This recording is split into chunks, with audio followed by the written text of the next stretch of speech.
அனைவருக்கும் வணக்கம்.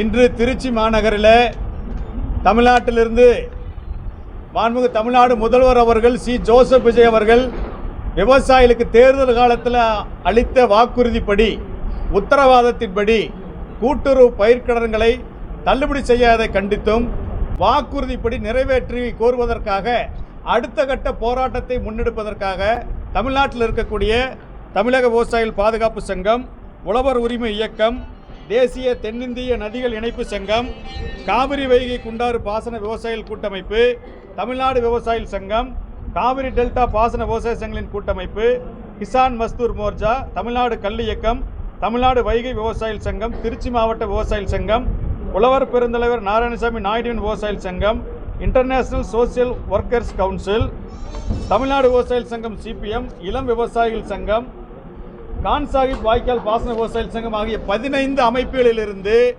இன்றைக்கு இந்த ஆலோசனை கூட்டத்தில் கலந்து கொண்டிருக்கிறோம். வராத நிறைய விவசாய சங்கங்கள் இன்னைக்கு கலந்து கொள்ள முடியவில்லை. அடுத்த நாங்கள் அறிவிக்கிற இயக்கத்தில் கலந்து கொள்வதாக தெரிவித்திருக்கிறார்கள்.